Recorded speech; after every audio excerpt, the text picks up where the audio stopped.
What's going on, guys? This is your boy Astrum Sensei and welcome back to Let's Create an Action Role-Playing Game using Unreal Engine 4. So in today's video we're actually going to be doing a continuation kind of our lock-on, but it's actually not lock-on this time.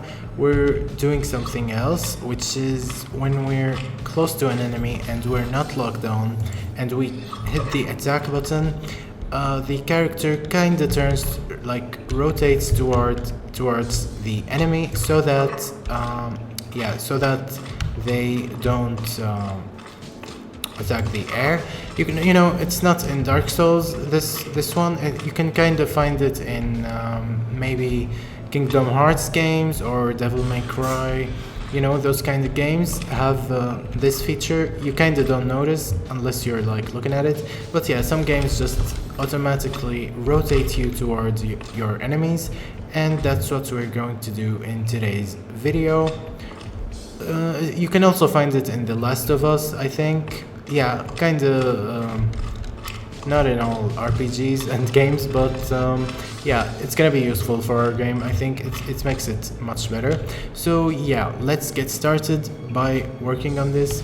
So before we get started, I actually wanted to specially thank my precious patrons. I love you very much.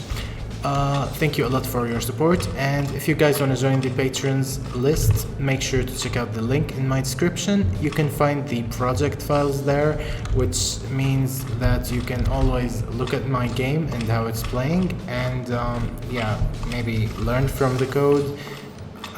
You can use it however you want, but I actually advise you to learn from the code because you actually want to learn. You don't want to just copy someone else's game. So yeah, make sure to check it out if you're interested, and yeah, let's get started.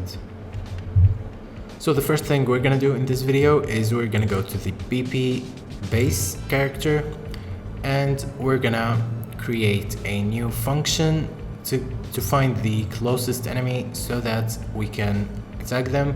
So in the functions over here, we're gonna click the plus button and call it get nearest enemy, and yeah, we're gonna use it several times, so we're just gonna drag this and drop it whenever we want to use it. I think it's really useful to do it in here. So yeah,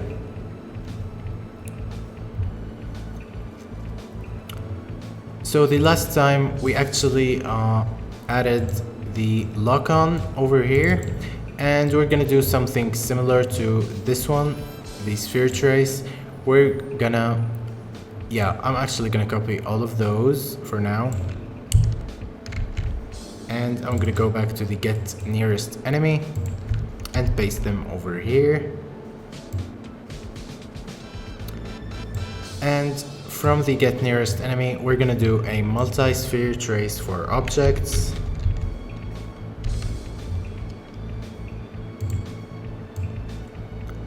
The end will be the return value, and the start will be the actor location. The array will be the same one we made before, which is a pawn. And from over here, what we want to do is basically we're gonna drag this on out and type in for each loop. What this one does is I think it copies, it does it for each loop. It doesn't, for each time it does it, it happens, I think. I'm not sure if I can explain it properly, but yeah, you'll get it eventually. So yeah, from the array element, we're gonna right click and split struct bin, and we're just gonna check if it is valid. So type in is valid, and what we're gonna do now is we're gonna make a new variable which is gonna be called nearest enemy, and this one is gonna be an actor. You know, it's similar to what we did with the lock on, with the locked onto variable. This is kind of similar. So yeah, we're just gonna drag it and we're gonna set the nearest enemy, which is from the array element hit actor. sorry. Okay, from the array element hit actor, we're going to set it as the nearest enemy. So I think whatever the sphere trace hits closest, and the input object will be also the nearest enemy. So we're just going to drag it and drop it here. And we want to connect this set if it is not valid. And if it is valid, we just want to do a branch.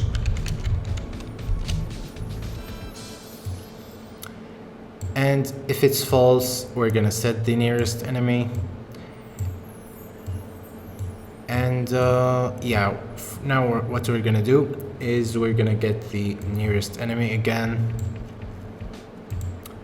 And we're going to get our self. So just type in self, get a reference to self. And yeah, we're gonna get distance 2. We're gonna get 2 of those nodes. And I know I'm not making much sense, but when we actually play it, I'll show you the code, moving, and we'll understand what's going on, I think. I don't know, does it actually move here? Yeah, we're just gonna check. If it doesn't, I'll just try to explain it more. So yeah, the target is the nearest enemy, the other actor is the self, and we're gonna do the same on the other one, but the opposite. So the target is the self and the other actor is the nearest enemy. So the condition of the wait, we forgot to add a branch. Okay, so for true we're gonna add a branch. And the condition, which is going to be what comes from both of those distances, we're going to make it smaller than float, and connect them like this. And the condition is this variable. Now for this branch, oh wait, I already made the branch, I think. Yeah, okay, my bad. Like this. And if it's true, we're not gonna do anything. Yeah, that's about it, I think.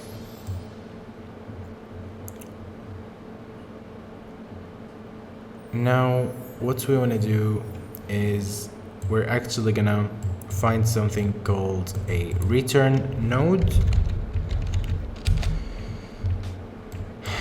And we're just gonna at the when it's completed, just connect this one here, and we're also gonna connect the nearest enemy variable. Just drag it here, get it, and just connect it to this one, and it will create an output which is the nearest enemy. So we're gonna compile. Okay, so right now what we want to do is we want to go to our attack graph so that we can add this code that we've just made to our attacks. So we're going to go to the combat graph and our light attacks first, the node, the collapsed node, and over here, after we draw our sword, what we're going to do is we're going to get a branch after the draw sword is completed. I'm gonna get a branch, and we're gonna add the variable locked on. If it's true, we play the montage. If it's not true, we add this function over here, and we connect it to this. So if we're not locked on, we're gonna rotate to our closest enemy, and we're gonna check is valid. The input will be the nearest enemy. And actually let's collapse this into a node. I'm gonna call it turn to nearest enemy, and in there we're gonna continue doing our stuff. So if it's not valid, we're just gonna connect it to the output. No, wait, one moment.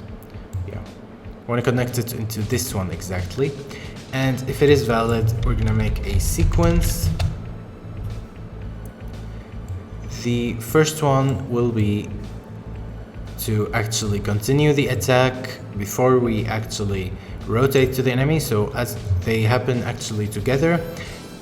And yeah, for the second one, what we're gonna do is we're gonna make a move component to.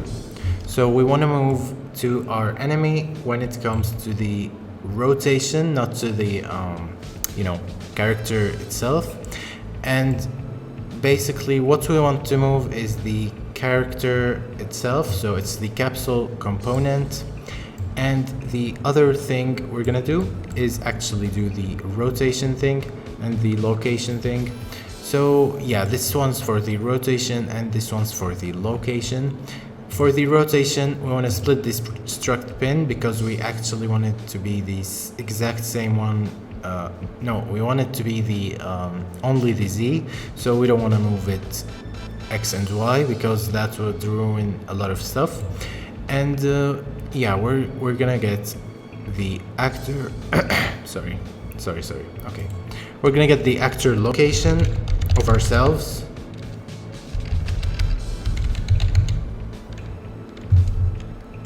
and we're just gonna hook it up over here for the target location. So we don't want to actually move, we just want to rotate.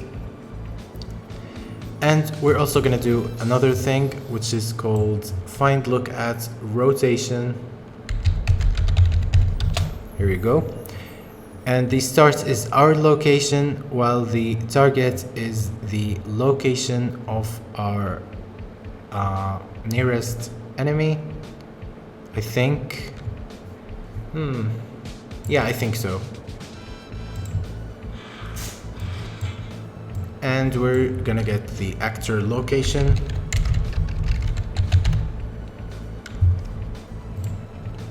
And just connect it to the target.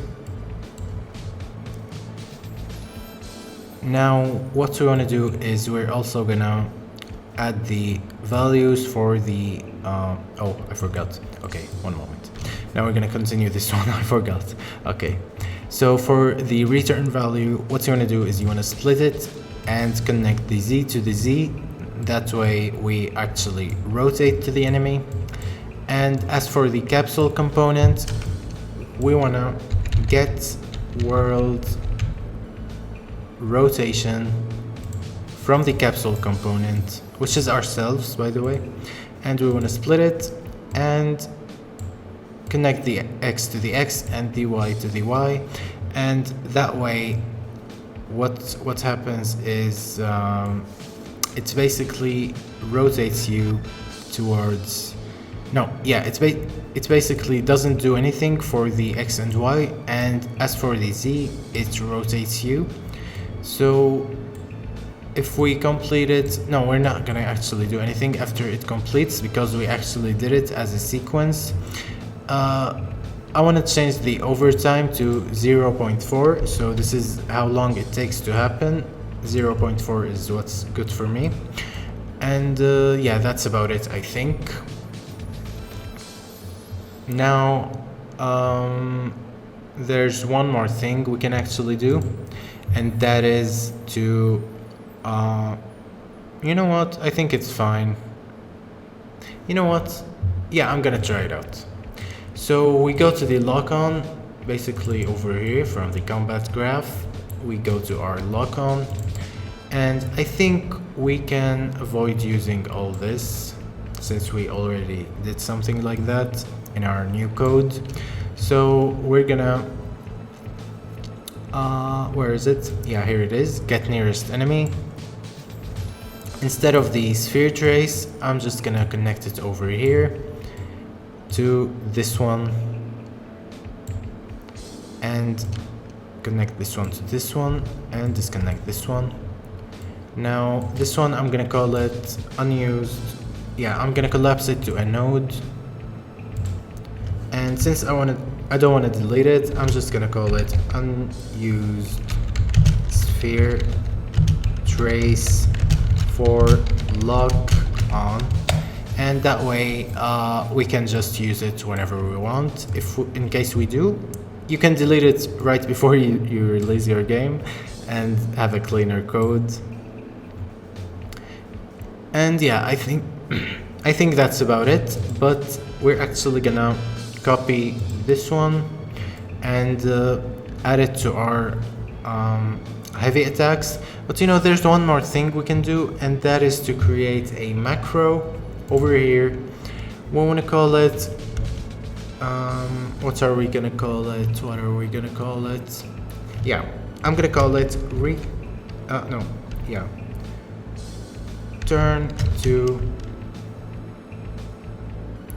actor. And what I'm gonna do is I'm actually gonna copy the stuff I did in this one over here, and yeah, I'm gonna paste them over here. Yeah, I also forgot the sequence. Where is it? You know, you can use this for a lot of stuff. For example, if you want to make the character rotate to an item when you pick an item up, that way it happens. And yeah, I think it's really, really useful. So I'm just gonna create an input. I'm gonna call it target actor. Oh, I forgot to actually create the input. You know, let's just keep this one and create a new one. You know, we're gonna use this much more later on, so that's why I started setting it up in this video. Yeah, we're gonna call this variable target actor, and it's gonna be an actor.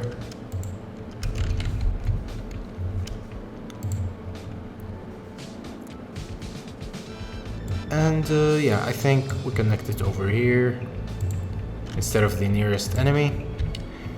And that's about it. Now, in our attack, where is it? In our attack, I keep losing the stuff because a lot of stuff's open. Maybe I should just delete a lot of stuff. Yeah, like this. And yeah, when you go to the light attacks and this node, you can just use the macro if you want. Where is it? Turn to actor. And I'm gonna delete all of this. The target actor will be the nearest enemy, and what triggers it is the second sequence, which is then one. And yeah, I think that's about it. I'm gonna compile and try it out. There's our enemy. I think there's one thing I forgot to do, and it's not gonna work. Yeah. Where is it? Over here. I actually forgot to add a radius, as always. I'm very stupid. And I added the right now 750, and let's see if it works. I don't know why, it feels like it's not gonna work. Wait, did it work? Yeah, it did. As you can see, even when you're looking away and you attack, it actually attacks towards the enemy. And when you're not near an enemy, oh, we're too close. Okay, is this too close? Yeah, it's too close. You know, I don't want it to be this big, the radius, so I think I'm gonna change it to 300 instead of 750, because yeah, it's not good when your enemy's too far and you just hit the attack button and you rotate towards them. You want to be very close. I think it's better like that. Yeah, it's working like this. And yeah, that's about it for today's video. I really hope you guys enjoyed it. Thank you very much for watching, and I hope it was useful. Make sure to hit the like button and make sure to subscribe if you're new to my channel, and don't forget the bell because that's very, very important. And yeah, check out my Patreon also, don't forget, and join my Discord. And special thanks to my precious patrons again. And yeah, that's about it for today's video. Take care and bye.